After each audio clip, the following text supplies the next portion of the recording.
السلام عليكم ورحمة الله وبركاته. إن الحمد لله نحمده ونستعينه ونستغفره ونعوذ بالله من شرور أنفسنا ومن سيئات أعمالنا. من يهده الله فلا مضل له ومن يضلل فلا هادي له. أشهد أن لا إله إلا الله وحده لا شريك له وأشهد أن محمدا عبده ورسوله. أما بعد.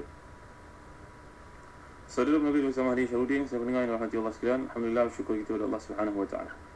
Dengan berlakunya kita menyambung kembali ke tafsir ini, dan tuan-tuan yang mulia Allah sekalian, kita sudah pun beransur kepada ayat yang 79 dan seterusnya daripada surah Taha, iaitu firman Allah Subhanahu wa taala, A'udzubillahi minasyaitonir rajim. Wa dhalla fir'aunu qaumahu wa ma hada. يا بني إسرائيل قد أنجيناكم من عدوكم وواعدناكم جانب الطور الأيمن ونزلنا عليكم المن والسلوى كلوا من طيبات ما رزقناكم ولا تطغوا فيه فيحل عليكم غضبي ومن يحلل عليه غضبي فقد هوى وإني لغفار لمن تاب وآمن وعمل صالحا ثم اهتدى. صدق الله العظيم. Dan Fir'aun telah pun menyesatkan kaumnya dan tidak memberi petunjuk. Wahai Bani Israel, sungguh kami telah menyelamatkan kamu dari musuhmu dan kami telah mengadakan perjanjian dengan kamu untuk munajat di sebelah gunung kanan. Di sebelah kanan gunung itu iaitu gunung Sinai, dan kami telah menurunkan kepada kamu manna dan juga salwa. Makanlah rezeki yang baik-baik yang telah kami berikan kepadamu dan janganlah melampaui batas yang menyebabkan kemurkaanku menimpamu. Barang siapa ditimpa kemurkaanku, maka sungguh binasalah dia. Dan sungguh aku Maha pengampun lagi bagi yang bertaubat, beriman dan berbuat kebaikan, kemudian tetap di jalan yang benar dalam petunjuk.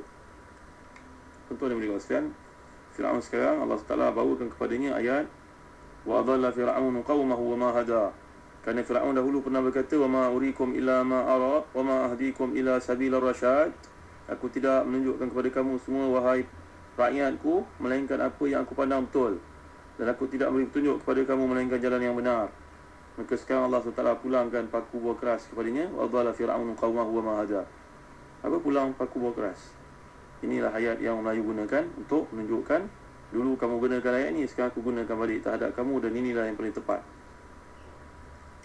Dahulu kamu katakan kamu bawa petunjuk, sekarang kamu bawa mereka terjun ke dalam laut dan mati bersama-sama kamu. Jadilah laut itu sebagai kubur kamu semua. Tuan-tuan, ayat ni, kelompok ayat ni merupakan, kalau kita perhatikan, singkat. Tidak pun menceritakan lanjut tentang peristiwa yang terjadi, keberangkatan pada waktu malam dan juga Nabi Musa pukul laut. Hanya hasil peristiwa yang dibawa dalam masa yang pendek dijelaskan di sini. Fir'aun dan pengikut-pengikutnya ditenggelamkan dengan satu cara yang tidak tergambar dalam fikiran tuan-tuan. Jadi Syekh Qutb menjelaskan bahawa dengan demikian menunjukkan bahawa kuasa Allah SWT turun langsung untuk menghancurkan perancangan jahat Fir'aun itu. Dalam satu tugasan yang dipertanggungjawabkan kepada Musa dan juga Bani Israel untuk keluar pada waktu malam, akhirnya berlakulah apa yang ditetapkan Allah SWT untuk memusnahkan Fir'aun dengan bala tenteranya. Kerana kekuatan kedua pihak yang berlawan dalam dunia nyata ni memang tak seimbang tuan-tuan. Dan Musa dan pengikutnya lemah. Tak ada persediaan pun, tak ada kekuatan pun. Apa yang mereka bawa, kalau ada pun setakat parang untuk digunakan menyembelih binatang dalam perjalanan nanti. Sedangkan Fir'aun ni tuan-tuan dengan tenteranya memiliki kekuatan penuh, sehingga kalau nak digambarkan pertempuran fizikal antara mereka memang berat sebelah setengah lah tuan-tuan. Macam Nabi Muhammad SAW bertemu dengan kaum musyrikun dalam perang Badar kan. Jadi sinilah turunnya kuasa Allah SWT untuk mengatur jalan pertempuran tersebut. Namun harus kita ingat tuan-tuan bahawa turunnya perintah Allah SWT tidaklah berlaku semudah yang kita sangkakan, melainkan bila iman sudah sampai kepada hakikat yang sempurna dalam hati, dengan ukhuwah yang kuat, dengan ketaatan kepada Nabi, barulah turunnya bantuan Allah SWT yang pernah kita bincangkan dalam surah Al-Hajj tentang kemenangan umat Islam. Mengapa umat Islam belum menang lagi? Mengapa kumpulan yang memperjuangkan Islam belum lagi beroleh kemenangan? Tuan-tuan yang dimuliakan Allah sekalian. Jadi kita dapat lihat, kata Syekh Qutb jelas di sini, bantuan Allah turun bila mereka mentaati Nabi Musa dan Nabi Harun alaihissalam, dan mereka mula menjalin ukhuwah, maka bantuan Allah pun turun ke atas mereka dan selamatlah mereka menenggelamkan Fir'aun di belakang yang mengejar. Pengajaran kedua yang boleh kita petik di sini tuan-tuan, kata Syekh Qutb, ketika Bani Israel rela dengan penghinaan dan juga berajakan kepada Firaun yang pada waktu itu membunuh anak-anak lelaki, membiarkan yang perempuan hidup. Jadi waktu itu bantuan Allah tidak turun kerana mereka belum lagi menunaikan tuntutan keimanan. Mereka tunduk pada Firaun dalam keadaan dan takut. Berbeza dengan keadaan yang lalu di mana mereka telah mentaati Nabi Musa dan dimulakan perkara ini dengan ketaatan ahli sihir itu untuk mengikuti Nabi Musa dan Nabi Harun alaihi wassalam.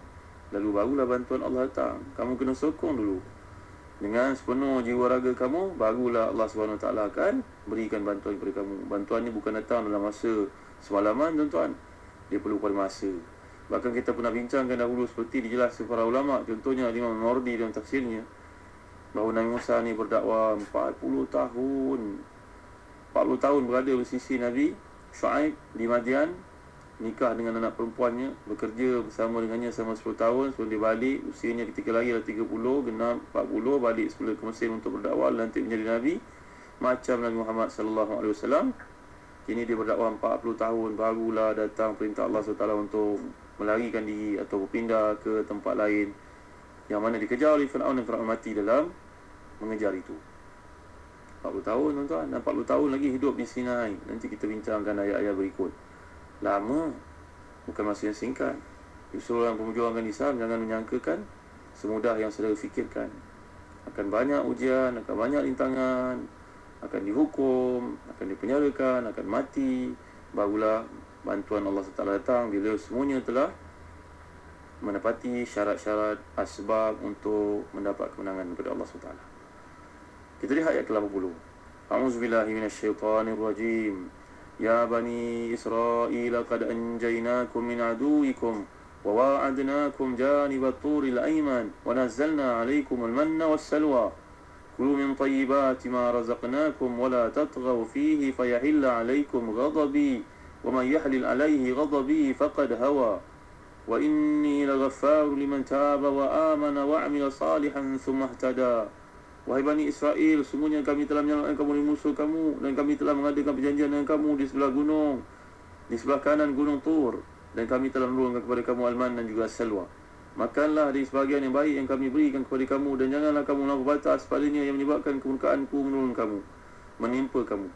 Dan barang siapa ditimpa oleh kemurkaanku, maka sungguhnya dia telah pun pergi jauh, dia telah pun hancur, dia telah pun jatuhkan jurang kebinasaan.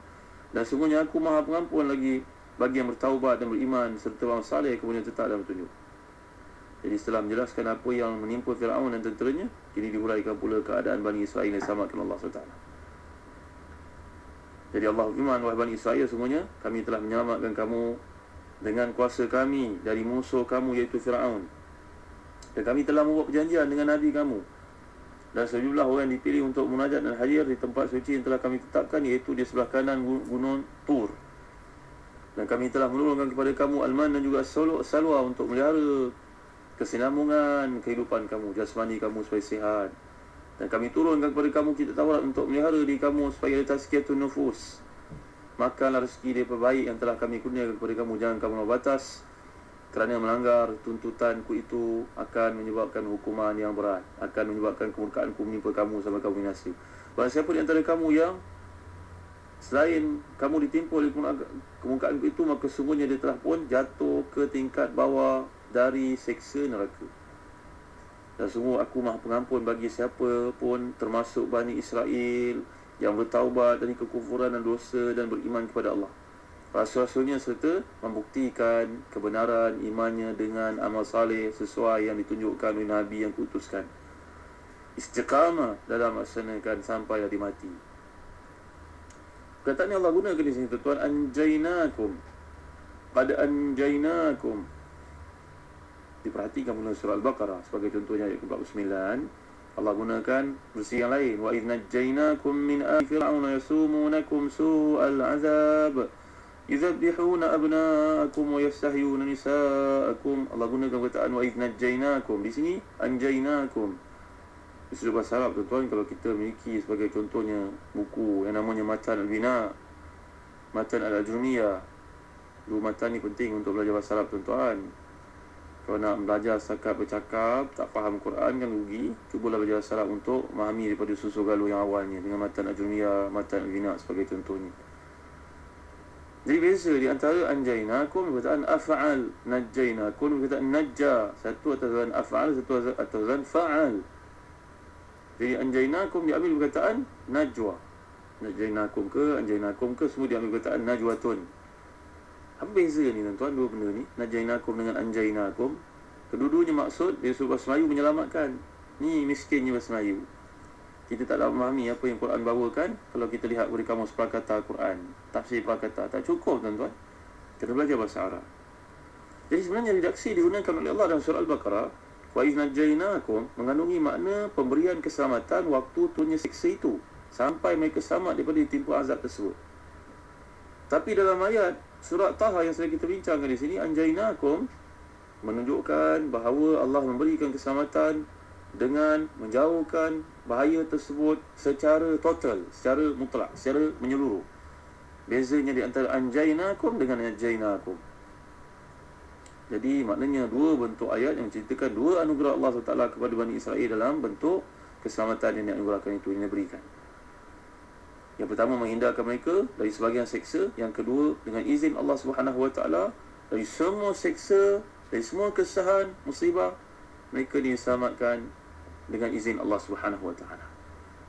Perkataan anjaynakum ke ataupun najjaynakum ke sebenarnya berasal perkataan najwatun. Najwa ni maknanya tempat tinggi, dulu pernah kita belajar perkataan ni. Jadi biasanya tempat tinggi ini merujuk kepada keselamatan, perlindungan daripada berbagai bentuk bahaya. Itu sebab dalam konteks, dalam makna skop yang lebih luas, akhirnya membawa makna keselamatan yang diberikan oleh Allah SWT. Kemudian Allah guna perkataan wa'adnakum. Wa'adnakum diambil perkataan wa'ad. Wa'adun yang berarti janji.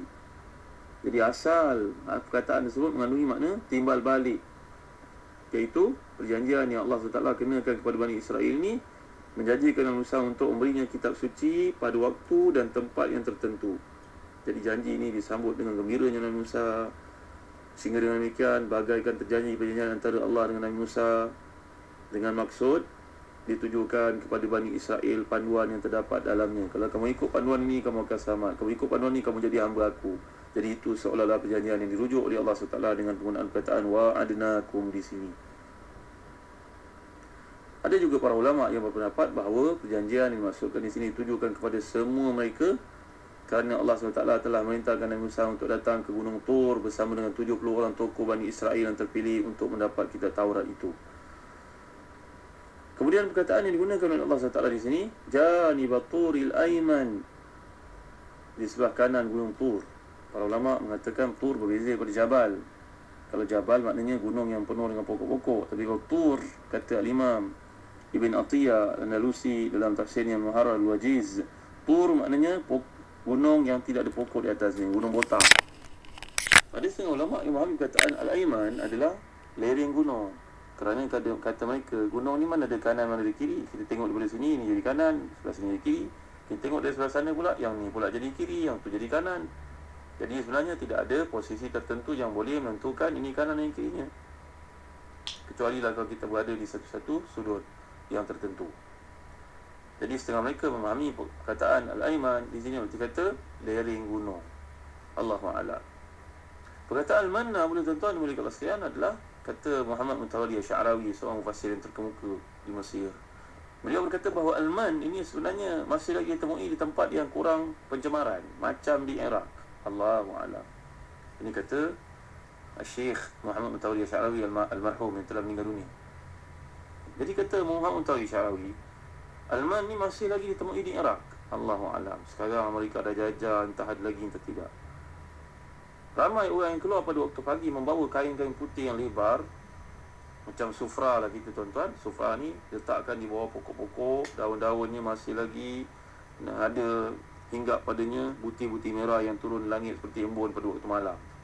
Bila dibentangkan kain putih di bawah, nanti air itu akan, embun ni yang mengandungi Al-Man ini akan turun ke bawah. Jadi jatuhlah atas kain itu dan rasanya manis bercampur dengan masam, masam manis. Dia seperti gandum yang masih mentah. Rasanya manis, warna kekuning-kuningan, Kata Syekh Muhammad Mutawalli Syarawi, boleh ditemui di negara-negara yang kurang pencemaran seperti Turkmenistan, Turkistan, kawasan-kawasan Asia Tengah ni tuan-tuan. Kalau dahulu terdapat di Sinai semasa pemerintahan Nabi Musa dan Nabi Harun AS, kepimpinan mereka. Jadi kata Syarawi, dia satu manisan yang sangat lazat, rasanya seperti madu ada sedikit, kadang-kadang rasa macam madu.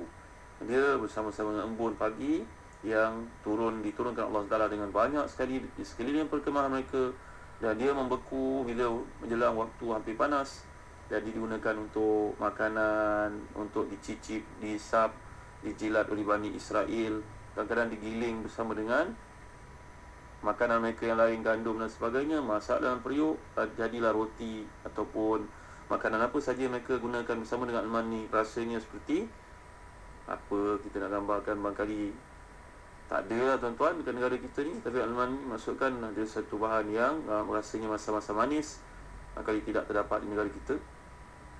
Barangkali padi sebelum masak ni tu, waktu mudanya dipanggil apa?